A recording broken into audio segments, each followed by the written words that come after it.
Hi there, YouTubers. It is the evening of Tuesday, March 24th, and I'm doing a quick update on the seed starting that is going on. I'm going to do a couple of quick tips as far as succession seeding, so hang with me. I know some of these clips are going to be a little bit washed out because we're looking at some hot grow lights, but hopefully we'll enjoy it anyway. So over here you can see my chicory and my escarole are both doing fantastic. The escarole is in the back and the chicory is in the front here.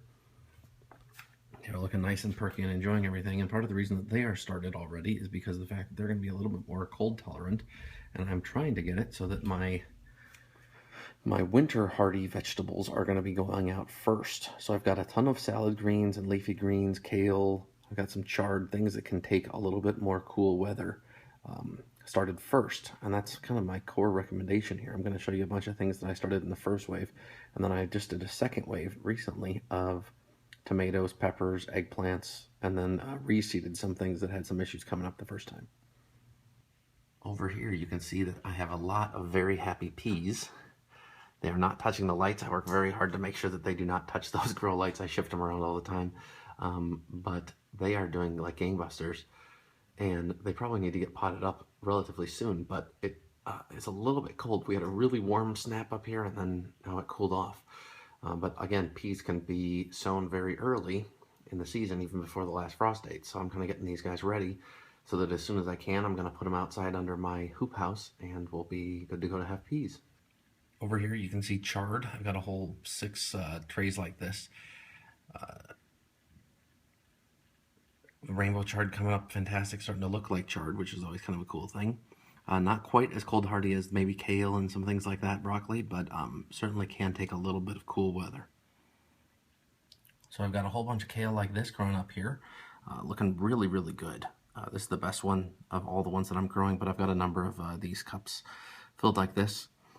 Speaking of these little black plastic potting guys, I actually found a guy who had owned a greenhouse who had about 600 of these, and I bought them from him for like, I think 30 or 40 bucks. And so I'm well in the pots. I've got plenty of these little pots going around, and I'm really loving it. I'm putting a bunch of things in here at once, and I realize I probably am going to need to space them out more once I get them into the garden, but you know, I don't mind cramming them in a little bit at this point, and I'll work it out later. Some more salad greens here. This is radicchio. I've got a bunch of these started. They are looking fantastic. I think I got 4 pots filled with these guys. And there's a wonderful little fungus gnat that's made its way down to my basement. If you see that flitting around there, that is probably not going to make me very happy in the near future. Over here are 4 little black-seeded Simpsons. They are doing excellent. They are one that as soon as it gets warm, they pretty much go to seed, so getting them started as early as possible is key. So here are 2 broccoli types that I have got started. Got them started in my first wave because broccoli is really cold hardy. You can put it out, I say, like 2 weeks before the last frost date. If you're undercover, I'm going to even try to push that a little bit farther.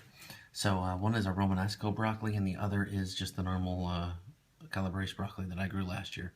And I've got a bunch of both of those started. Not all of my broccoli came up well, so I'm actually doing another seeding of that in my current run of seeds. Finally, as you can see, squeezed in there, I've got a whole bunch of cilantro started. I've got 4 trays of that, and hopefully that's going to all go very well.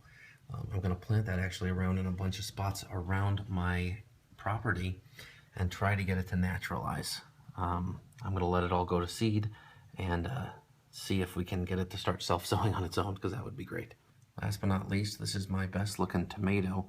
I have an early tomato hybrid from Burpee that I bought that I'm growing very, very early. The rest of my tomato seedlings all got started in the second wave, and this one I'm trying to grow out as early as possible because I'm going to try to get some tomatoes as quickly as possible.